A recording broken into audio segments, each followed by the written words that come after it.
Two staples in the media: the struggles of our farmers and climate change. But what if we told you that one stone could kill both these birds? Welcome back to Revolution Read On, a daily podcast where we break down one story from the world of business and finance. Click on the subscribe button to never miss an update from us. Here's your story for today.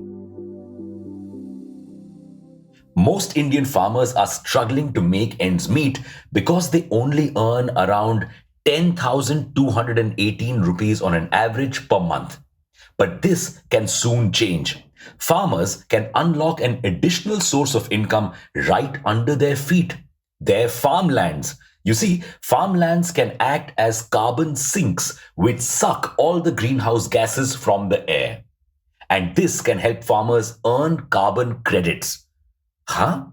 You know how you get reward points for using your credit card? Carbon credits are like these reward points, except you get them if you have removed a certain amount of carbon from the atmosphere. So, farmers could get a lot of carbon credits, and these credits could be sold ahead. To whom? Companies which are polluting more than the government mandated norms or who want to reduce their carbon footprint. The global carbon trading market is going to be worth $200 billion by 2050. So, this is a huge opportunity for farmers. However, there's a catch. The regular kind of farming doesn't remove carbon from the environment. In fact, it is responsible for 14% of India's greenhouse gases. If farmers want to gain carbon credits, they need to adopt sustainable agricultural practices like no-till farming, drip irrigation, planting cover crops and trees to prevent soil erosion. Otherwise, activities like tilling, that's digging the soil to plant the seed, and stubble burning only end up releasing more carbon in the environment. So far, farmers have been reluctant to adopt these practices. Why? To adopt sustainable practices, they either need to buy new equipment like no-till tractors or simply change their habits and routine. You see, it's easier to just keep doing things the old way. But what these farmers have not realized is that these practices are only harming them. Constant tilling of the soil and not planting trees and cover crops after harvest degrades the quality of soil. Plus, if farming continues to fuel climate change, it will only result in droughts, floods, and heat waves. Result: low crop yields. However, just educating farmers will not help change their habits. They need a bigger incentive. The carbon credit system won't just give farmers an extra income, but also make agriculture sustainable. If farmers religiously follow sustainable agricultural practices, they can get 1 to 4 carbon credits per acre of land. And one carbon credit can get them anywhere from 780 to 2000 rupees.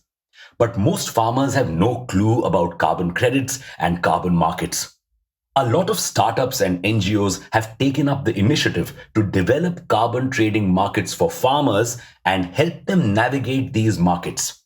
Like Nurture.farm, the first Indian startup to sell carbon credits from the farm sector. To earn these credits, it helped farmers use the Pusa decomposer. Pusa decomposer helps get rid of farm stubble by simply decomposing and melting it away, which means no more stubble burning. So the whole of North India can breathe easy this winter. It has also created a new watering technique that helped save thousands of liters of water for farmers. Another company working in the same space is Intellicap. It has partnered with the Transform Rural India Foundation to create the first official carbon trading market in India. Now, adopting sustainable agriculture won't be easy for farmers. It would be like asking you to write with your left hand after you've used your right hand all your life. So, NGOs, startups, and the government all need to join hands to first educate farmers. Second, the government could also subsidize sustainable farming equipment to ensure easy adoption. Third, most farmers in India own tiny farmlands. They may not be able to remove enough carbon to apply for credits. So, state governments could encourage several small farms to join hands and create one unit, which will then be big enough to gain carbon credits.